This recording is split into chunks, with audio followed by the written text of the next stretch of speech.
So thank you for tuning in to this video from Queen's Park Baptist Church. I am so excited and delighted to have Andy Bevan and Leo Akron from IJM with us today. Andy's well known to some of you in QP because he's spoken several times. And I'll ask Andy to introduce himself and the work of IJM in a moment. But Andy, could you tell us who Leo is and where he is would be a good start. Thanks, Andy. Of course, yeah. Well, hi, everyone. It's great to have the chance to share with you all again. Yeah, it's my privilege to introduce you all to Leo. Leo is an IJM legend. So it's great to have the chance to hear a bit from him today.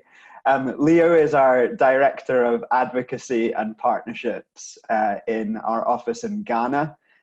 He's a passionate advocate for justice, and he speaks on many platforms, whether it's churches, whether it's meeting the President of Ghana, whether it's doing conferences on slavery in Lake Volta. Or whether it's speaking at a police commander's conference like he is today. So you'll notice he's looking sharp today. He's wearing his suit and tie, and that is the reason why he is, because he's in the midst of this conference. So Leo, I'll hand over to you. Leo always looks sharp though, Andy. I mean, he's a snappy dresser. And perhaps it's worth saying as well, so I'm ashamed to admit that, so I was really fortunate to go to Ghana the other year there, but I had to dig out a map and look and find where Ghana is. So for those of you who don't know where Ghana is, it's on the west coast of Africa. So it's north of Nigeria, but below Sierra Leone and places like that. So it's just in that bottom curve. Very hot, very humid, but yeah. So, Leo, yeah, Andy, can you tell us a bit more of? You've introduced Leo to us, but IJM, who are you? What are you about? Yeah, well, IJM is an organisation that has been around since 1997. We exist because God is a God of justice who calls His people, the church, you and me, to be a people of justice. And back in the mid-90s, the person who founded IJM is a guy called Gary Haugen, and he was working as a lawyer for the US Department of Justice, and he was seconded to go to Rwanda to lead a delegation of lawyers and investigators to document the horrendous atrocities that happened during the Rwandan genocide. He was impacted by many things through this experience, one of which was the question of where was the justice system in protecting the poor from violence at an early stage before the violence escalated to full-scale genocide. And another question as a Christian, I'm sure this is a question that we can all resonate with. You ask, where is God in amongst when, these atrocities happen? And interestingly, that question actually turned not from where is God, but where is the church? God is alongside the vulnerable, the oppressed. We as the church are called to be that, to be there too. So that was really the context that gave rise to IJM starting. For the last 23 years, we've seen well over 50,000 people rescued from slavery and violence around the world. We're an organization that partners with public justice systems to rescue individuals who are being victimized, whether that's slavery or whether that's other forms of oppression. We journey with social services and we journey with those who we've rescued in order to ensure that they can heal and rebuild their lives. Our lawyers in our offices around the world take on the case against the slave owner or against the perpetrator of the injustice to ensure that there is justice that prevails. And then our work, and Leo will be able to share more about this for sure, our work of taking on these cases actually begins to demonstrate where maybe some of the problems exist within the justice system, and we partner with the justice system to then come alongside some of those problems so that violence can hopefully not happen in the first place, because the justice system is working effectively to protect the poor from violence. It's been my privilege to work as part of IJM for almost 7 years now. I've been leading the work of IJM in Scotland, and a big part of my role is mobilising the church in Scotland to engage in the work of justice. And we at IJM believe that the church have a vital role to play in this work. So I am one of many people around the world who work with the church to help people respond to God's call to seek justice. Just before we ask Leo a question, so Andy, you're in Scotland, Leo is in Ghana, and we refer to, the Ghana field office. Are there other field offices? Is it just Ghana, or are IJM present in other locations doing other work? Yeah, no, we're based all around the world. We have offices in Latin America. We have offices in Africa. We have offices in South Asia and offices in Southeast Asia. And all of these offices are looking maybe at different types of violence or different types of slavery. But we use the same model of working with the public justice system in order to address the problem. I had the privilege at the end of last year and a few years ago as well to visit our offices in South Asia. And in South Asia, we look at the issue of modern day slavery, in particularly two forms. One, looking at the issue of bonded labor slavery, where people take on a small loan and therefore have a debt to repay. The problem is that debt is never repaid because of excessive interest, because of tricks by the slave owner or by the person who's given the money. So we see in entire families, generations of families held in bonded labor slavery. So that's an aspect of our work outside of Ghana. In Kolkata and in Mumbai, we look at the issue of sex trafficking or commercial sexual exploitation. And again, I had the opportunity to visit our work in Kolkata, and it was just a tremendous blessing to see the work there firsthand, to meet some survivors of sex trafficking who were remarkable women and girls who were rebuilding their lives. We were a team of predominantly Scottish people there, and we were told to lead an activity with the survivors. So naturally, we did a ceilidh, and the ceilidh dances evoke joy and celebration wherever we do that, and that was the case in Kolkata. And just to see the joy in the girls' faces was a real privilege. So yeah, that's just a small insight into some of our work outside of Ghana. Great, thank you for that, Andy. Leo, so good to see you again. I don't know whether you remember this, but when we met, you were wearing this really nice top that had kind of like this tartan on it. And I said, that's a cool shirt. I like your shirt, Leo. And you said, would you like it? And I was like, whoa, really taken aback of you were literally offering me the shirt off of your own back, which I think speaks of something of your godly character. Andy's told us a little of your role with IJM. Perhaps you could tell us a little about you as a person. Do you have a family? What gives you joy? What led you to work for IJM? Yeah, thank you, Rudy. And once again, warm greetings from Ghana to all my family, Queen's Park. It's a great blessing to be able to connect with you guys via technology. So I've been working with IJM Ghana for the past 4 years. I'm privileged to serve on the advocacy and partnerships team as the leader.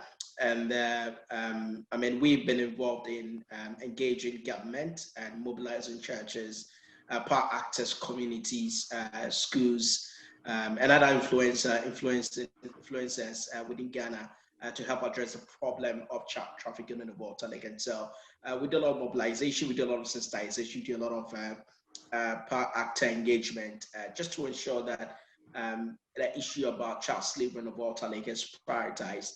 And so that's the nature of what I do with my team here in Ghana. Yeah.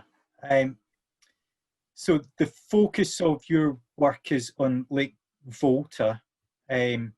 So who is it that is being trafficked to Lake Volta? Where are they being trafficked from? And what is the nature of the work that they are forced into in Lake Volta?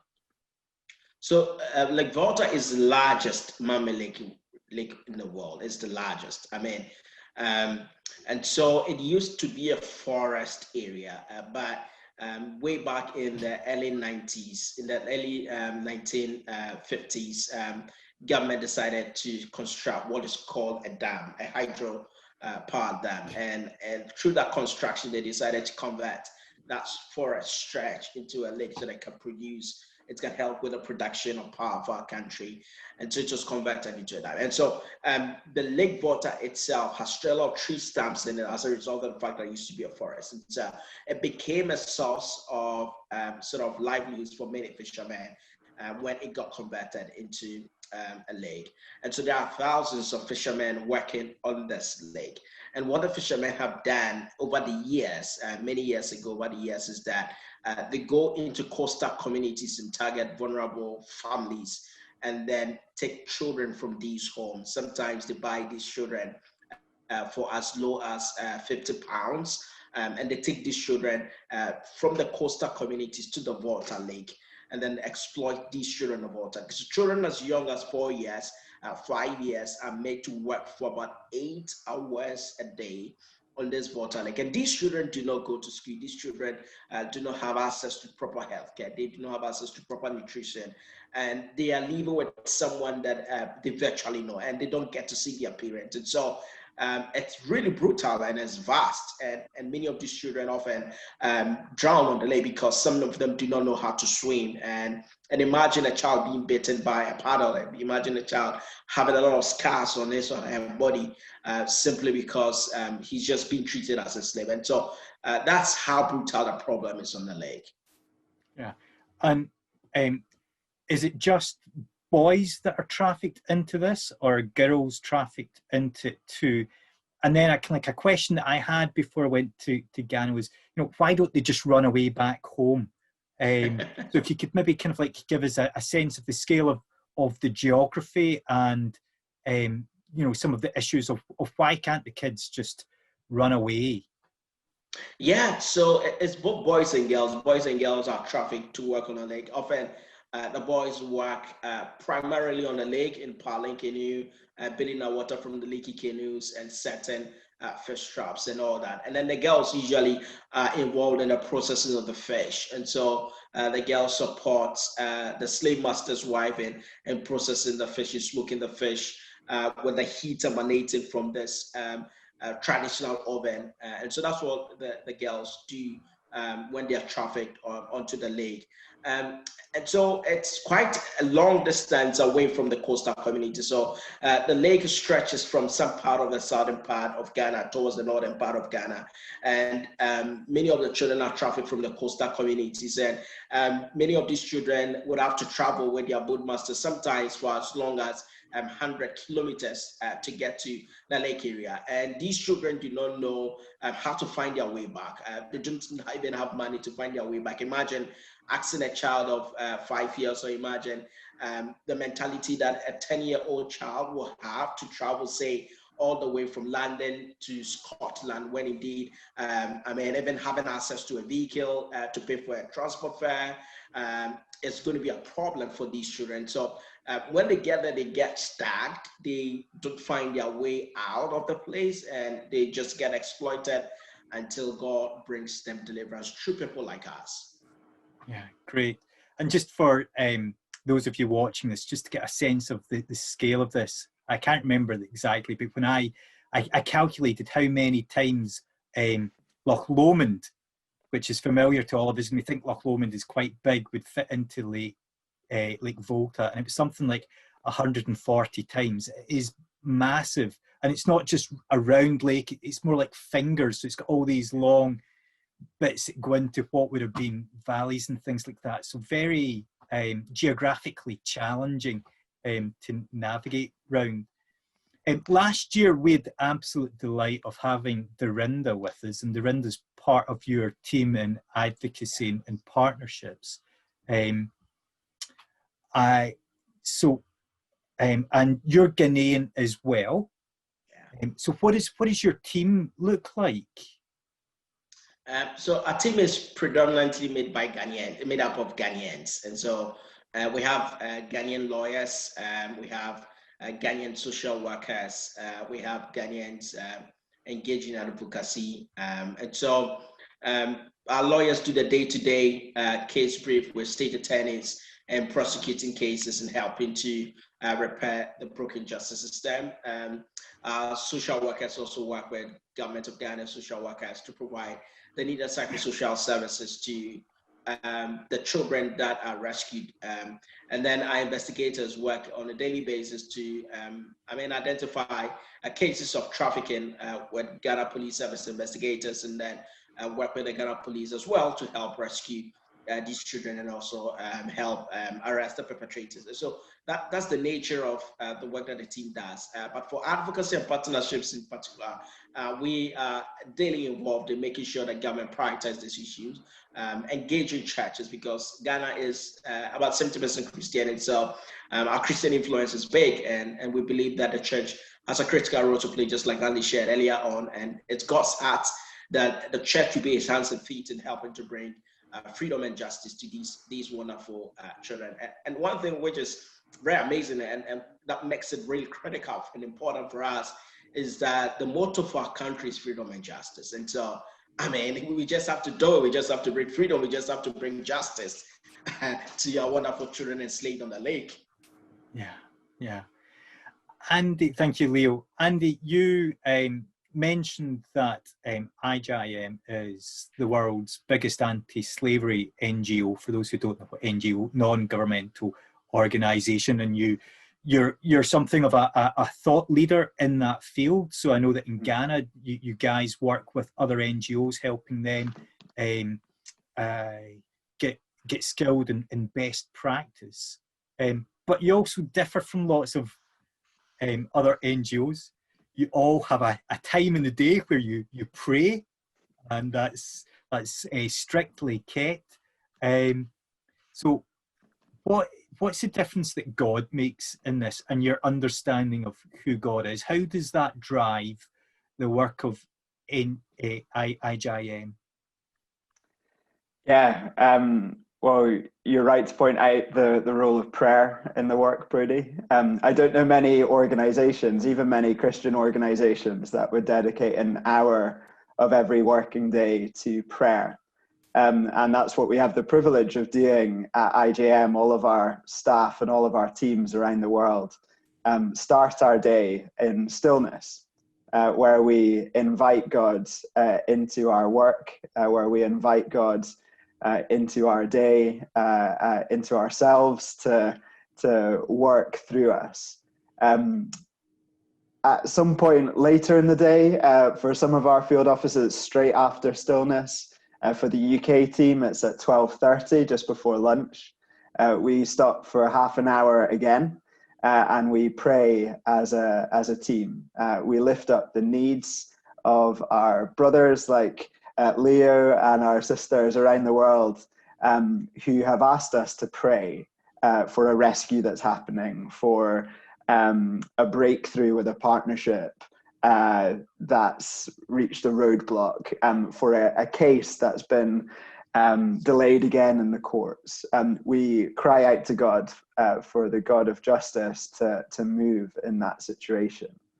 In addition to our rhythms of prayer, we also have other rhythms. We are a community of spiritual formation at IJM. We believe that the first work of justice is a work of prayer. We believe that the work of justice is God's weight to carry, and we have a role as Christ followers to partner with God in that work. And that's really important. We gathered as a global team a couple of years ago, and that's actually where I first met Leo. We all came together, and the founder of IJM, who I mentioned before, Gary, reminded us that the weight of justice is not our weight to carry. It is God's weight to carry. So that's something that I think really distinguishes IJM certainly from secular NGOs. I've had friends who've worked for secular NGOs who don't have that rhythm of throwing the weight onto God, and therefore just get completely flattened by the weight of it because there's no mechanism to put it onto God. So that's why our rhythms of prayer are so important, because it is a twice daily reminder that the weight of this work isn't ours to carry, it's God's, and we need to approach him, and we need to cast the weight onto him. And I guess another aspect would be that justice is intrinsic to who God is. We see a theme throughout the whole of Scripture. And I was reading an interesting article just the other day that Tim Keller has recently written about justice, and he does a bit of a critique of like secular models of justice, but then looks at biblical justice, and lots of what biblical justice is present in different theories of secular justice, but not kind of the complete picture of what's in biblical justice. And part of the reason for that is just, justice is in the DNA of God, and there's expressions of that in humans, whether you're a Christian or not, because you're an image bearer of God. But if you really focus down on what the Bible has to say, there's some really helpful things that we're reminded about God's character, and that justice is actually central to who he is, and therefore should be central to what the people of God do. So yeah, really privileged to work for an organization where prayer is such a central, plays such a central role, and it truly is a lifeline as well for lots of our teams around the world, particularly those in our field offices who are coming alongside particularly difficult things, situations on a daily basis. Leo, Andy's given quite a comprehensive answer there. Anything that you would want to add to that answer of the importance of God and what you do? Yeah, I mean, Andy has virtually said everything, and just like you experienced when you visited our office in Ghana, where we are people that really trust the Lord. We are people that depend on the Lord. We are people that fellowship together in unity, and so and that's why the church is also an important part of our work, because we believe that it's God's word, and the church has a critical role to play. And so we have the church also pray with us. We have pastors coming to fellowship with us, and we see that as an important component of our work. Yeah, and there's some miraculous stuff happens as well. We've not teed this up, so hopefully Leo knows the story that I'm referring to. Leo, could you tell the story about the machetes in the lake? Do you know the story that I'm referring to? Explain more. So I remember hearing a story of the investigation team had done some research, found that there was a bunch of boys and girls held captive, and had presented the casework to the police. So IJM and the police were going to this village, and the boat owners had got word that the authorities were coming, and had hid machetes in the shallows of the water to attack them. And then when you guys turned up, they couldn't find the machetes. The machetes had disappeared. Yeah. I mean that's true. That's one of the many confrontations that we get to experience sometimes with our work, where the communities try to rise up against justice. And in this scenario, I recently had the police anti-human trafficking unit commander share that story again about some of the realities that they are confronted with in helping to prosecute perpetrators of injustice. And so, yeah, that is true. And that's why we always count on friends like you, like all our family members at Queen's Park to continuously pray with us, because we really need God's protection as we collectively confront the social menace. We've mentioned several times, Leo, that one of the key strategies within IJM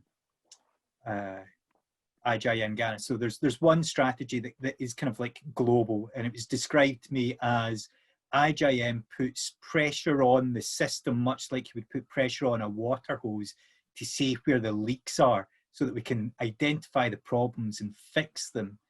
And one of the fixes that you guys do in Ghana is that you work closely with churches and you do pastors' conferences. And you've already mentioned that perhaps 70% of the population in Ghana would identify themselves as Christian and go to church regularly, though poverty plays a part in the struggle of some people going to church. Can you tell us a bit about what's going well in the church in Ghana? What are some of the struggles, and particularly the struggles outside Accra, the city? Because, you know, Accra is quite a well-developed, vibrant city. In some of the more smaller towns, you know, what are some of the challenges the church in Ghana are facing? Yeah, I think that the church in Ghana, just like many other countries, just like the church in many other countries, hasn't really come to the terms with justice. The church in Ghana is passionate about evangelism. The church in Ghana is passionate about prayer. We love to pray. The church in Ghana is passionate about discipleship. The church in Ghana is passionate about church planting. But one thing that hasn't really been embraced that much here in Ghana is the theme of justice. And so that is a major challenge for many churches, both in the cities and the rural areas. And that's why our work is critical. That's why our work is important, because we see ourselves as a vehicle that the Lord is using to help the church in Ghana to embrace God's heart for justice. And over the years, we've seen some tremendous impact in the life of the church, where the church is really speaking against injustice in our country. The church is really supporting efforts bringing rescue to trafficked children. And we've seen, in fact, some pastors be that courageous. Pastors in rural communities report cases that has led to the rescue of children. And so that's, for us, that's such a miracle that pastors and church leaders, after they get introduced to God's heart for justice and the problem of slavery on the Volta Lake, got so courageous and started sharing sermon on justice, and even provide information to the police that led to the rescue of children. So we think that the church in Ghana is vibrant. The church in Ghana has a big space, very influential. And that's why on a daily basis we continue to engage the church in Ghana, because we believe their impact in helping to address slavery in the Volta Lake is really important. Yeah, I mean, one of the things that struck me was when we visited the village with Grandpa, where Grandpa is, of the authority that the pastor has in the community to speak into issues, including business. And hear this, I don't know what age Grandpa is, but elderly man who was traveling miles up and down the lake, visiting villages, saying having children as slaves is wrong. We need to change this. And that was just fantastic. How's COVID affecting the work of IJM in Ghana, Leo? Well, a number of things have changed. The impact was really felt about 3 months ago. And so between March, April and May, we couldn't do that much because the cases were spiking. And at that time, our restrictions were really in place. And so it impacted a number of engagement that we wanted to have were church leaders, traditional leaders, government officials. We couldn't do all those engagements. It also affected the way and manner that we wanted to provide training for our government social workers within care homes, and some of the support we wanted to give to the police service. It also impacted some of the rescues that we had earlier planned to do, and those children to a large extent had to suffer some level of exploitation before we got a rescue. But about 3 months ago, we started going back to the field when our restrictions were sort of eased, and we are so grateful to the Ghana Police Service and our government partners that they were courageous enough to say, yeah, we know there's COVID around, but let's go out there and get the children out of danger. And since for the past 3 months, we've rescued more than 9 children from exploitation on the Volta Lake, and we've also arrested a number of suspected traffickers. And the good thing is that in the midst of this lockdown, we've gotten to convictions. We actually got one of the highest ever conviction on human trafficking in July, just last month, which is the highest. I mean, 2 traffickers were sentenced, and the judge didn't mince words. He actually asked the traffickers to even compensate the children financially, apart from the jail sentence that he gave them. And so that's such a miracle that we've seen God do in spite of COVID. And I'm grateful for our team as well. Our team is very courageous as well. And a number of things have changed the way we do our work, because now we have to make sure that we are adhering to all the COVID protocols, wearing a nose mask. So I've got my nose mask here. I must make sure I wear it the moment I step out of the office. I must make sure I sanitize my hands. I must make sure that, I'm just staying safe. We've supplied a number of PPEs to our government partners. We've supplied PPEs to our care homes. We've provided training to our care home as well to ensure that we're able to provide the best care to our children, that none of the children get infected by the virus. And so we've taken in place a number of precautionary measures to ensure that IJM is safe, our partners are safe, and the children that we love and serve are also safe.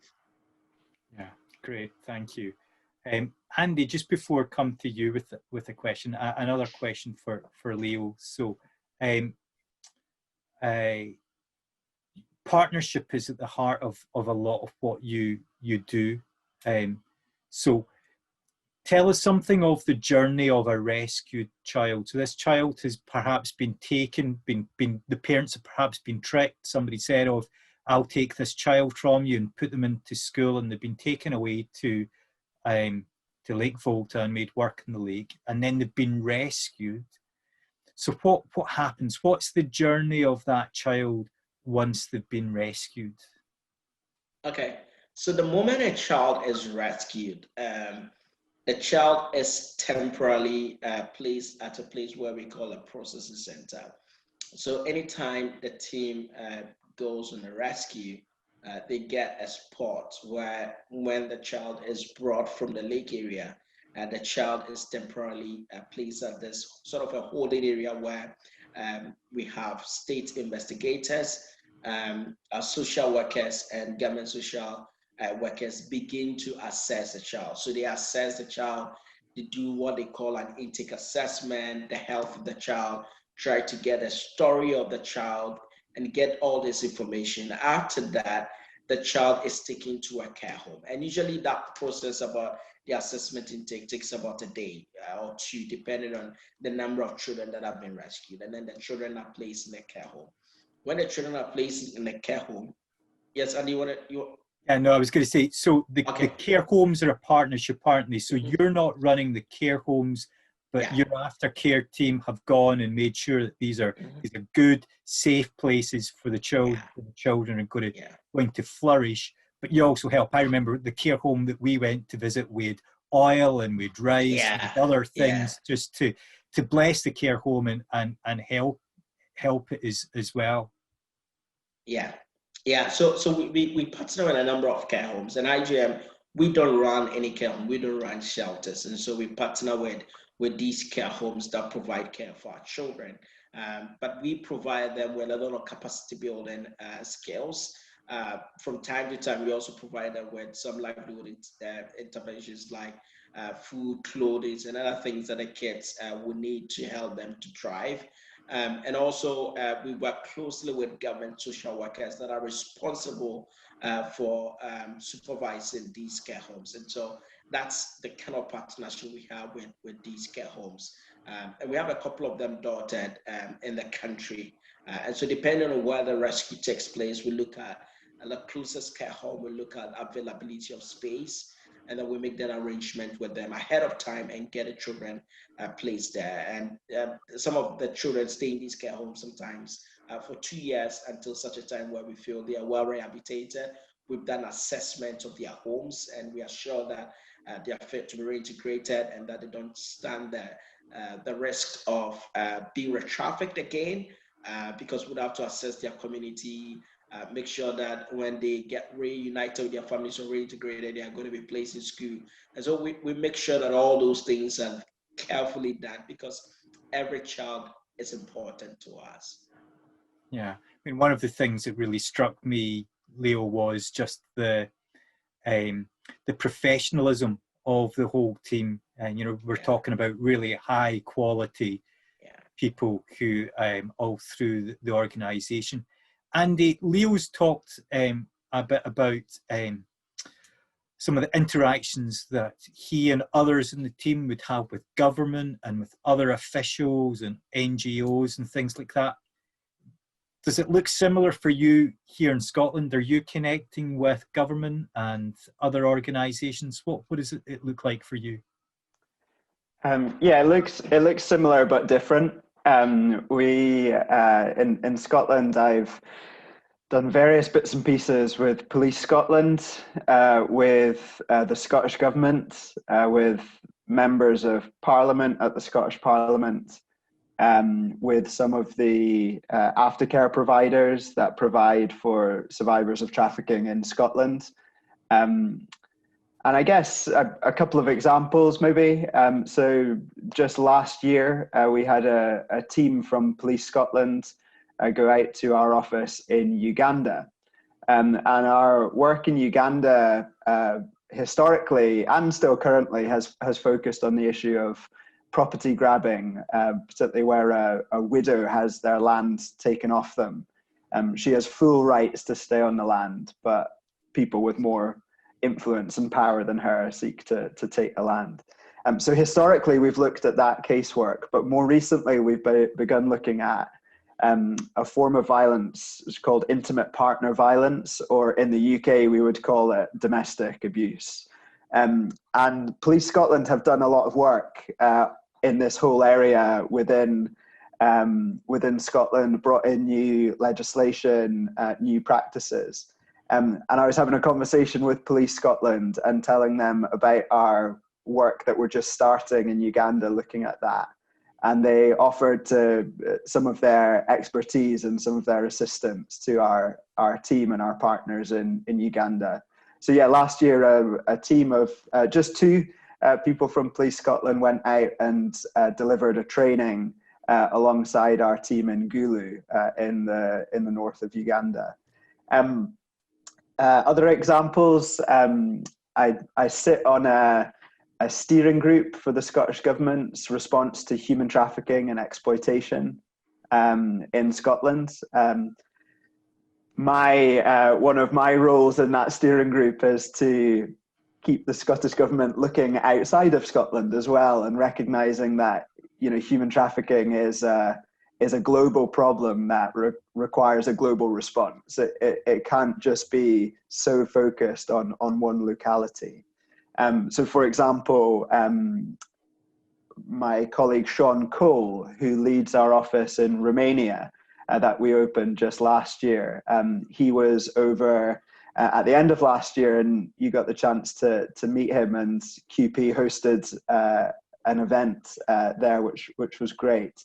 But during that visit, I met with the Scottish Government and Sean Cole and spoke about our work in Romania and how there's trafficking links from Romania to Govan Hill, just where QP is based in Glasgow. So that's I guess a little bit of a sense of kind of how we do work. It's different from how Leo does work with the government in Ghana, but it's similar as well. Yeah. So the link between Romania and Scotland is perhaps one that most people are familiar with, people being trafficked from Eastern Europe into the UK. But why should we in Scotland, or what's the link between Scotland and Ghana? One of the reasons that we, or one of the benefits of partnering with Ghana is that the time difference isn't great, so Leo can be in this call without it being late at night. But what's Ghana got to do with Scotland, Andy? Yeah. Well, I guess there's lots of different ways to answer that question. One, I guess, is a powerful and a shocking moment in our history that I shared when I spoke at QP last, and that's some of the castles that line the coast of Ghana, and the links to the historic transatlantic slave trade that the British Empire has. So therefore, there's this historic link that actually there was a wrong that happened, a very bad wrong that happened centuries ago. And we're actually still seeing discussions around that. Even just these last few months, there's been a lot more discussion around the statues and all this sort of stuff, and the products of slavery. So a lot of the products of slavery, even if it was slavery from centuries ago, are still present in our society today. So that's one reason. Another reason is, I guess, woven into what the calling is for Christians and how we're meant to engage with the world and love your neighbor, and our neighbors, not just our physical neighbor who lives next door to us, who we've maybe got to know a little bit more over the last few months with staying at home, but it's also our neighbor who lives in Ghana. It's our neighbor who is enslaved on a fishing boat in Lake Volta. So there's something of theology and like the calling on Christians as well. And I think similar to my first point, there's actually lots of modern examples of interconnectedness of the world that we live in. Something that we would love to engage in Ghana is looking at the cocoa industry. And we love consuming chocolate in Scotland and in the UK. And similarly, we love getting clothes from shops that might have been made in a sweatshop in South Asia. Or we love technology that might have minerals in it that have been mined in the DRC. Or we love buying fish from the supermarket that might have been fished for in the Gulf of Thailand. We live in a time in our world where we're connected to people all over the world. So that is why we need to be passionate about people on the other side of the world as well as people on our doorstep. Yeah, thanks, Andy. We'll come on to prayer in a second, Leo.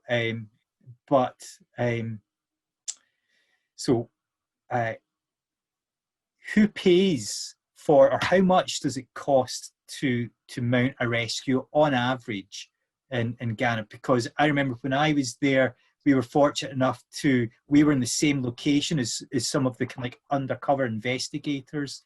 And these guys are staying in hotels, they're away from them families for days at a time, just traveling around because of the size of Ghana and the challenges of the road means that quite often a trip somewhere is an overnight trip. So there's lots of expenses. You're a large team. What are we talking at for a rescue? What kind of figure is that? Do you know? So roughly, I would give some estimates. So roughly it cost us about £2,000 for each rescue mission. Yeah. So obviously one of the ways, and you know, as part of our partnership, is we contribute financially, but obviously if people are watching budgets, it distracts from doing the main thing, which is the actual rescues. And the other way that, of course, that we can back here in Glasgow in Scotland is support is through prayer, and also becoming modern slavery traffic aware. And I know that's one of the things Andy and other people that you partner with, how we can spot signs of people that are trafficked here in Scotland. But Leo, what would be some of the things, maybe 3 points that we could pray for you and for the work of IJM and Ghana? And Andy, similarly, after Leo shared that, if you maybe want to give us 3 points that we could pray for with regards to the wider work as well. Leo. Thank you, Brody. So I'll start with asking for prayers for all our police regional commanders. And so today, IJM is having a conversation with regional police commanders. And so these are police chiefs that oversees the various regions or the various jurisdictions. Here in Ghana, we are having conversations with them how we can closely work together to help and approach trafficking on the Volta Lake. And so requesting for prayers for these regional commanders that after today's conference, when they go back, they should be engaged in helping to bring freedom to these children that have been enslaved there, and that these regional commanders will be actively involved in partnering with us to bring an end to child slavery on the Volta Lake. Also prayers for the children that are in the care homes, that the Lord will bring them healing, the Lord will comfort them, and that they'll heal speedily, even as they are being cared for. And finally, I would like prayers for the many thousands of children that are still enslaved out there. So prayer that the Lord will protect them, and that God will lead our team together with our government partners to identify them and to rescue them. Just praying that the Lord will bring freedom to these children, that all the cases that are also in court would see the need and justice that they deserve. So these are things that I request that you guys pray over. Great, thank you. Andy, prayer points from you? Yeah, well, I mean, this season that we've found ourselves in the last few months has thrown all our lives kind of upside down and our normal practices. And I think something I've been struck by is that, you know, one of the hopes with lockdown is to make you more safe. If you remain in the house, you are safe, and you can make the virus go down. But in many parts of the world over these last few months, IJM has just found that people are unsafe in lockdown. Actually being held in your own house, it turns out, isn't going to it might make you safer from COVID, but it doesn't necessarily make you safer from other things. So I guess my prayer kind of woven into that comment is that we at IJM are seeing increases in violence in different forms of work that we look at in this season, where different parts of the world have differing levels of quarantine and lockdown. So I guess a prayer would be for supernatural safety for people who are in lockdown at this moment in time. A second prayer request is something that is only really God working through IJM. I was looking at our statistics for the number of people that we've seen rescued since March of this year. And despite all the lockdown measures, despite all the restrictions to our work and needing to be creative and do other things, IJM has seen 3,000 people rescued out of different situations of violence since March of this year. And that is just miraculous. And that is God's opening the doors and really doing amazing things. A significant number of that 3,000 have been rescued from South Asia. God is doing remarkable things there. So we can pray for more of that. We had a rescue just a few weeks ago. That was a rescue of 360 people from a brick kiln, which was amazing in and of itself. But the same government partners that we worked with on that rescue, the following week went to 30 other brick kiln owners in the region and asked them to shut down their brick kilns, leading to the release of 6,750 people. So God is doing something in the midst of what is a really horrendous global pandemic. So we can pray that God would continue to do that. And finally, I would ask you to pray for just IJM for our finances in the coming months and the coming years. We have entered into recession in the UK, and we are entering into an uncertain economic time. As we've heard from Leo and what I've shared, the need is there, and the need is perhaps greater at this time. So our prayer is that God, he's been very generous to us so far over the last few months, but our prayer is that God would continue to bring in the resources that we need in order to rescue people like some of the kids from the lake that Leo's been sharing. So yeah, that would be our other request. Great, thank you for sharing those with us. Leo and Andy, I so appreciate your time, because I know that you have lots and lots of demands on your time. So I really appreciate you taking the time out of your busy schedules to do this. Why don't I just draw our time to a close by praying for you just now. Yeah. Father God, I thank you for Leo and Andy. I thank you for their obedience to your call on their life. I thank you. They have grasped something of your heart, and your heart for justice, your heart for those who are marginalized and oppressed. I pray that you would strengthen them, watch over them, protect them, protect their relationships, and continue to give them vision for the work that they're doing.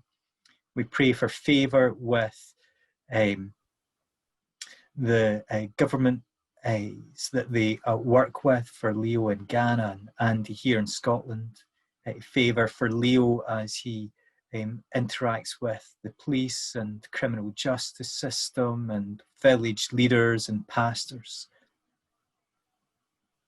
Would you just empower them? And we do pray especially for those who are enslaved, even as we gather today and speak. And we pray especially for the boys and girls in Lake Volta. Would you watch over them? Would you care for them? Would you help bring an end to this enslavement? We thank you that you are a God of freedom and a God of mercy. And so we ask you to move, that your name would be lifted high. Amen. Amen. Thank you, Andy and Leo. Thank you, Brody, and thank you Brody. all at Queen's Park. Yeah.